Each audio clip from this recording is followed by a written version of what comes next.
Молі. Огляд книжечки.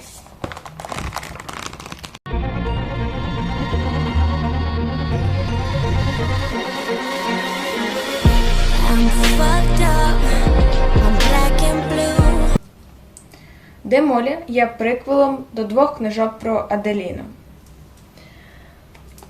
Для того, щоб пояснити коротко про сюжет цієї книжки, бажано, щоб читач знав сюжет Аделіни. Чи можна це читати без цього? Теоретично так, але заглибитися емоційно в те, що тут, хоч і косвено, але описано, неможливо, не знаючи більш детального опису, який є все ж таки в Аделіні. Тож, коротко про книжку. Читаючи Аделіну, її 2-й том, ми можемо пам'ятати, що, будучи в будинку Франчески, вона знаходить щоденник невідомої їй Моллі, яка певний час назад змогла втекти з того будинку. І саме щоденник Моллі підтримав і змотивував в якомусь сенсі Аделіну втекти самій. І нам в цій книжці розкривається, хто ж така Моллі, куди вона ділася після втечі і як взагалі вона потрапила до будинку Франчески. Ця книжка, як і інші книжки авторки, позначається як дарк-роман. Тут теж є тригер-ворнінги, але порівняно з Аделіною, тут нема детально графічно описаних сцен, які можуть травмувати емоційно, психологічно і так далі.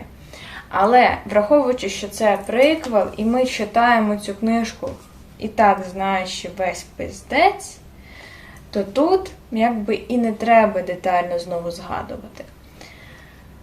Як дарк-роман, особисто для мене, авторка, як завжди, підіймає доволі важкі та важливі теми, як наркозалежність, зґвалтування, викрадення людей, викрадення дітей, рабство, сексуальне рабство і так далі. Тому за підняття тем це все ще рахується для мене як дарк-роман. Через те, що він не деталізовано графічно описаний, що добре для моєї менталочки, я би поставила це 8-9 з 10 по дарку. Знову ж таки, якщо ми знаємо, що було в Аделіні, тоді навіть косвено те, що згадується, додає нам потрібної темряви. Але якщо ми відкинемо Аделіну і читаємо це як стандарт Елон, то завдяки тому, що тут просто підіймається ця тема без детального опису, то вона не настільки травмує читача, але все одно піднімання тем є оцінкою в 6 балів, якщо не рахувати Аделіни. Дарк-роман в плані їблівості абсолютно ні. Якщо взагалі описувати дарк-моменти цієї книжки, для мене особисто це був саме початок, тому що на початку нам пояснюється, як Моллі потрапила до Франчески. І для мене це буквально відчувалося ось так.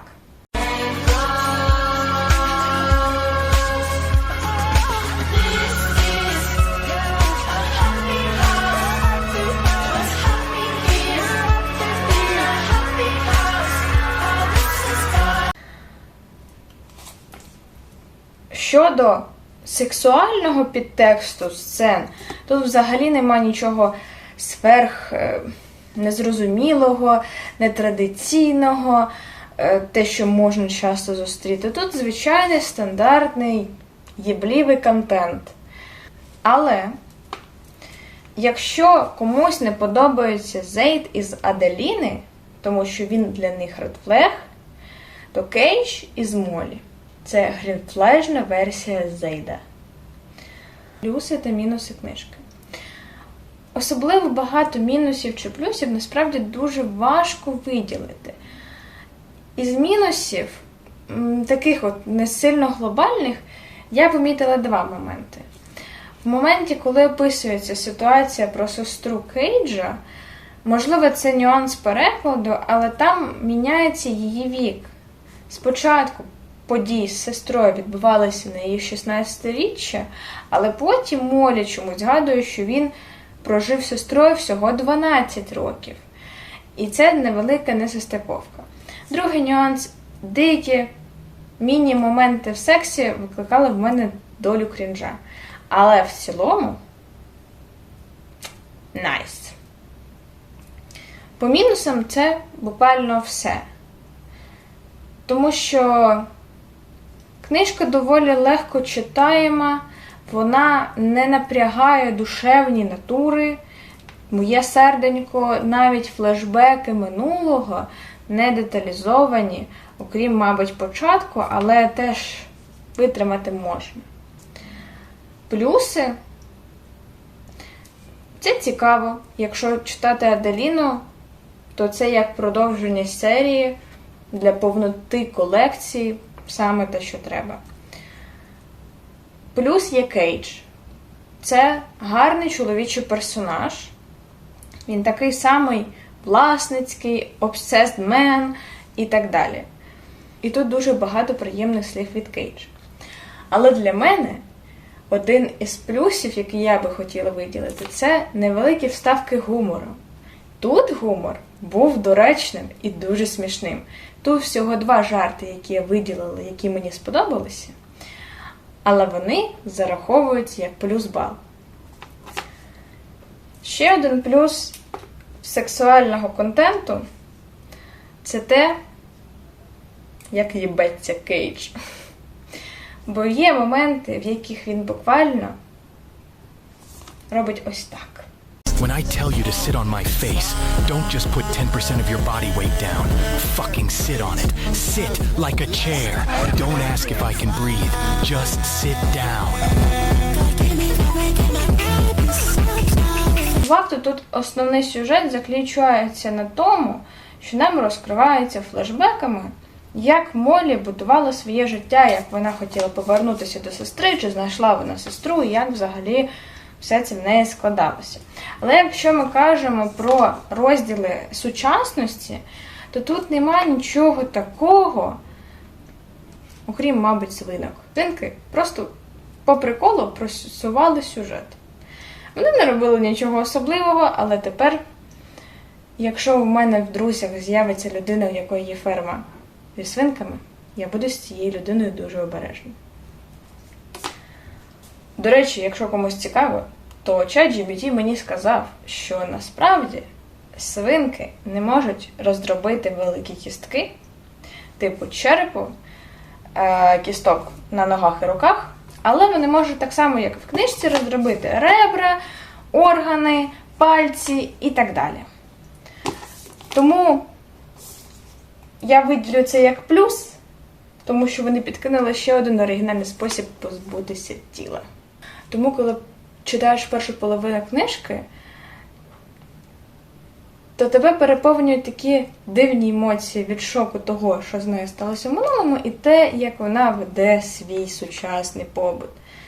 Свінка Пепа вже не та. І друга ситуація, в якій свинки частково просували сюжет, це перша єбліва сцена в цій книжці. Це відчувалося буквально ось так.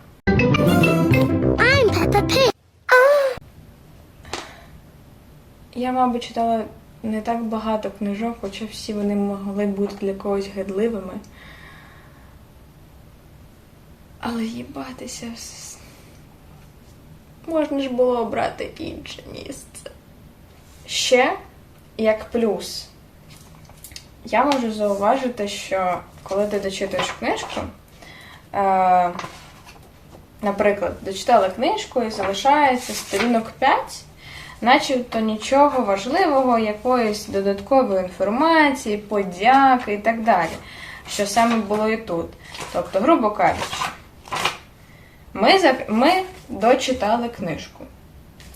Тут починається порядок читання, подяки, і тут перевірка на дуже зацікавлену особу, тому що якщо догортати до кінця, прогортати подяки, про авторку, то тут є прикольний момент, де то ви вирішили трохи затриматися.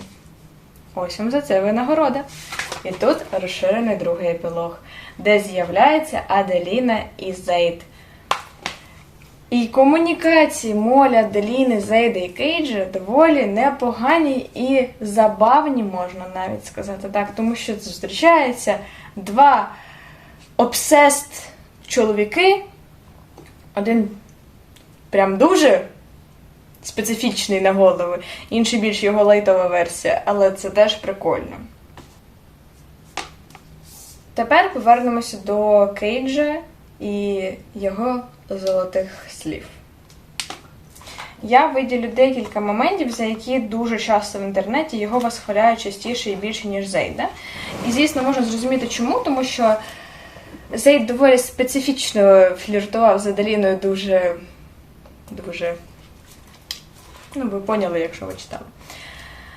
А якщо не читали, ну, молодці, ви зберігли собі психіку, я вас вітаю. Хоча в своє виправдання можу сказати, що Зейд мені все ще подобається. А Аделіна – мій улюблений дарк-роман. Я хочу бути єдиною людиною на всій цій довбаній планеті, що знає, яка ти на смак. І коли доведеться ділити це знання ще бодай з кимось, то я краще зітру його з цього світу. Я занадто егоїстична, щоб з кимось з тобою ділитись, а особливо з довбаними стерв'ятниками, які ставитимуть під загрозу твою безпеку. Я б ніколи не наразив тебе на небезпеку. Я лютував, що вона була такої поганої думки про себе, що більше був розлючений на людей, які змусили її почуватися так, наче вона не була клятою богинею, що ходить цією землею і на яку ми не заслуговуємо. Тобто Кейдж по факту це стандартний приклад мужика, який ставиться до тебе як до королеви і богині в побуті, як до шльондри в ліжку. Не бачу мінусів.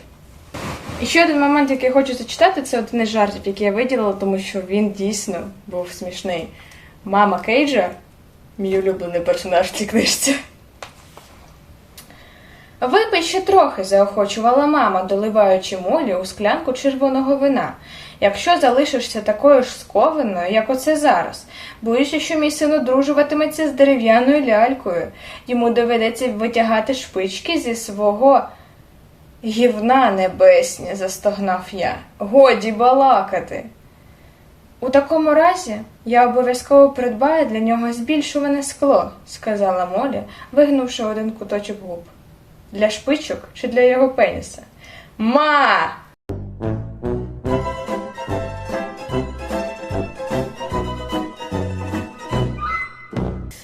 Тому загальна оцінка така. Як дарк-роман, враховуючи, що справедливості раді ми не можемо його рахувати окремо, тому що це дійсно є частина серії. Ми не дивимося приквел, сиквел без основної якоїсь трилогії, дулогії і так далі. Тому, знаючи минуле і Аделіну, цей дарк-роман оцінюється на 8. Не тому, що сама книжка, читається цю книжку, ви можете себе травмувати, але якщо ми хочемо читати Де Моллі, значить ми читали Аделіну. Аделіна дарк-роман на мене на 10 із 10. Я місяць нічого не читала і ходила з бажанням піти до терапевта. Тому тут, як сама концепція, воно занижається, тому що тут нема нічого, але в нас флешбешить в той піздець, який ми пережили до того, тому тут 8. Тому що, незалежно від Аделіни, тут не так багато всього. Сюжет. Ми хотіли знати, де Молі, і що з Молі було і стало. Ми дізналися. Тобто, основна арка сюжету розкрита.